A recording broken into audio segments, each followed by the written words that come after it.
Hello. ആ അതെ, 4000 square feet ആണ്. ഇല്ലില്ല, സോറി, തേർഡ് പാർട്ടി ഡീല് താല്പര്യമില്ല. Only direct client.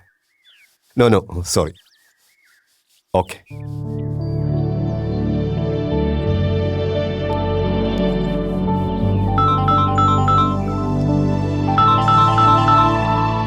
ഹലോ.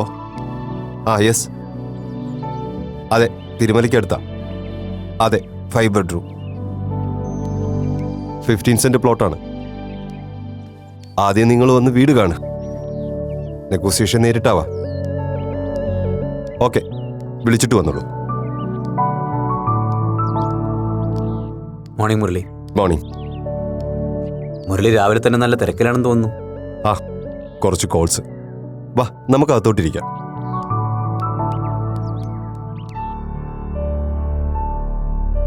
ഇരിക്കെ. എന്താ വന്നത്? ഏയ് വെറുതെ, കുറച്ച് ദിവസമായാലോ അങ്ങോട്ടൊക്കെ ഒന്ന് ഇറങ്ങിയിട്ട്. അശ്വതിയും ആളുമൊക്കെ എന്ത് പറയുന്നു? എല്ലാവരും സുഖമായിട്ടിരിക്കുന്നു.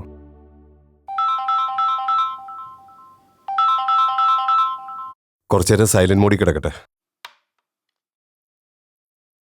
ക്ലാസിഫൈഡ്സ് കൊടുത്തതിന് നല്ല റെസ്പോൺസ് ഉണ്ടല്ലേ?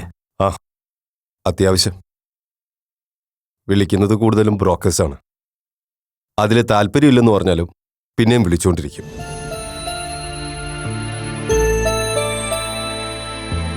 അല്ല, ഞാൻ പത്രത്തിൽ പരസ്യം കൊടുത്ത കാര്യം VP എങ്ങനെ അറിഞ്ഞു? അതെന്ത് ചോദ്യാ മുരളി? പത്രത്തിൽ വീട് വിൽക്കാനുണ്ടെന്ന് പരസ്യം കൊടുത്താൽ പിന്നെ എല്ലാരും അറിയില്ലേ? ആ, VP ഏട്ടനോ? എപ്പോ വന്നു? ഇപ്പൊ വന്നേ ഉള്ളൂ. ആ, ഞാൻ ടെറസിൽ തുണി വിരിക്കായിരുന്നു. നിങ്ങൾ ഇരിക്കാൻ, ഞാൻ ചായ എടുക്കാം. വേണ്ട, വീട്ടിൽ നിന്ന് ഇപ്പൊ കഴിച്ചിറങ്ങിയതേ ഉള്ളൂ.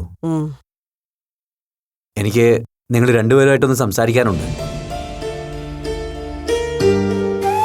നമ്മൾ തമ്മിൽ ഒരു മുഖവരയുടെ ആവശ്യമില്ല. അതുകൊണ്ട് തന്നെ എന്റെ ചോദ്യം ഡയറക്റ്റാണ്. എന്തിനായിരുന്നു ഇങ്ങനെ ഒരു തീരുമാനം? ഐ മീൻ, ഇപ്പൊ ഈ വീട് വിൽക്കുന്നത്?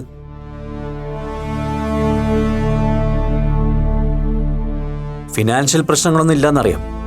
പിന്നെ അത് പിന്നെ എന്തിനാന്ന് ചോദിച്ചാ, അശ്വതിക്ക് അടുത്ത് തന്നെ ഒരു ട്രാൻസ്ഫർ ഉണ്ടാവും VP. മിക്കവാറും എറണാകുളത്തേക്കോ തൃശ്ശൂരേക്കോ ആയിരിക്കും. പിന്നെ ഞാനും എറണാകുളത്തേക്ക് ഒരു ഷിഫ്റ്റിംഗ് ആലോചിക്കുന്നുണ്ട്. ഫിനാൻഷ്യൽ പ്രശ്നങ്ങളൊന്നും ഇല്ലാന്നല്ല VP. അത്യാവശ്യം കുറച്ച് ലോൺസും ലയബിലിറ്റീസും ഒക്കെ വേറെയുണ്ട്.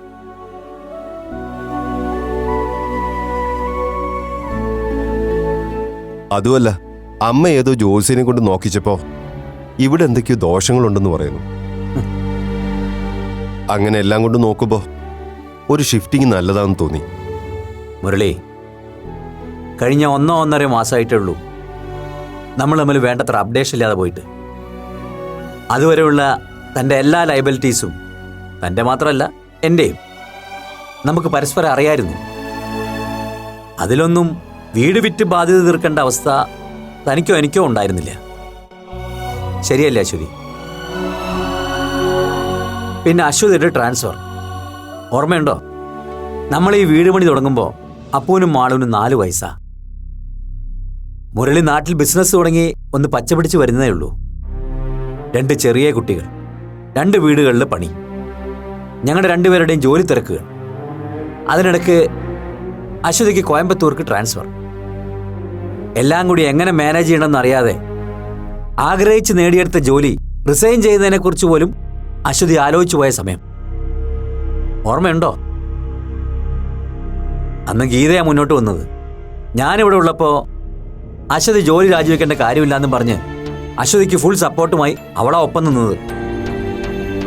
3 വർഷം മാളുവിനെ നോക്കിയതും വളർത്തിയതൊക്കെ ഗീതയാ. ആ 3 വർഷം മാത്രമല്ലല്ലോ VP ഏട്ടാ, ഏതാണ്ട് 10th കഴിയുന്നത് വരെ മാളു കൂടുതലും വളർന്നത് ഗീതേച്ചിയുടെ അടുത്തായിരുന്നല്ലോ. അന്ന് ഗീതേച്ചി ഇല്ലായിരുന്നെങ്കിൽ എങ്ങനെ ഇതൊക്കെ മാനേജ് ചെയ്യാൻ പറ്റുമായിരുന്നെന്ന് ഞാൻ എപ്പോഴും ആലോചിക്കാറുണ്ട്. ഞാൻ പറഞ്ഞു വന്നത് അതിനെപ്പറ്റിയല്ല അശ്വതി. അന്നത്തെ ട്രാൻസ്ഫർ പോലും നമ്മളൊരു ചലഞ്ചായിട്ട് എടുത്തെങ്കിൽ ഇപ്പൊ വരാൻ പോകുന്ന ട്രാൻസ്ഫറിനെ പേടിച്ച് നിങ്ങൾ ഈ വീട് വിൽക്കാൻ തീരുമാനിച്ചു എന്ന് പറയുമ്പോൾ സോറി, അതെനിക്ക് ഒട്ടും കൺവിൻസ് ആവുന്നില്ല. അല്ല, ഞാൻ പറഞ്ഞല്ലോ, ട്രാൻസ്ഫർ പല കാരണങ്ങളിൽ ഒന്നേ ഉള്ളൂ വി പി.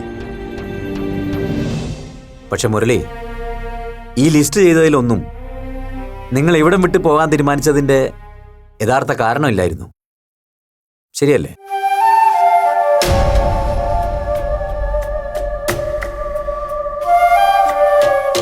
ശരിയാ, തുറന്നു പറയാലോ. ഇങ്ങനൊരു തീരുമാനത്തിന് ഞങ്ങളെ പ്രേരിപ്പിച്ചത് അപ്പു തന്നെയാണ്.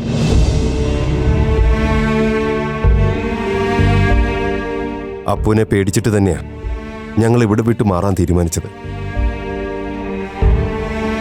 പേടിയാണ് വി പി. അപ്പു കാരണം ഞങ്ങളുടെ മാളുവിന്റെ ജീവിതവും കൂടി ഇല്ലാതാവുമെന്ന് നല്ല പേടിയുണ്ട് ഞങ്ങൾക്ക്.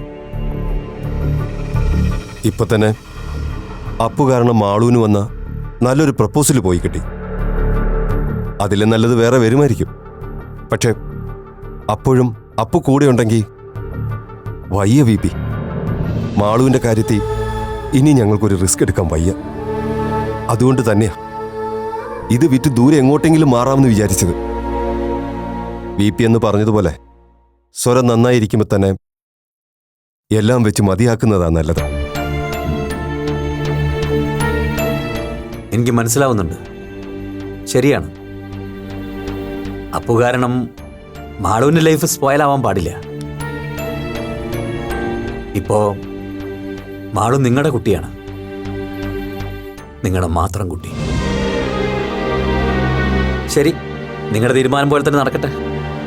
ആ, എൻ്റെ ഒരു ഫ്രണ്ട് വീടിൻ്റെ കാര്യം രാവിലെ വിളിച്ച് അന്വേഷിച്ചിരുന്നു. ഞാൻ അയാളോട് മുരളി വന്ന് കാണാൻ പറയാം. വരട്ടെ.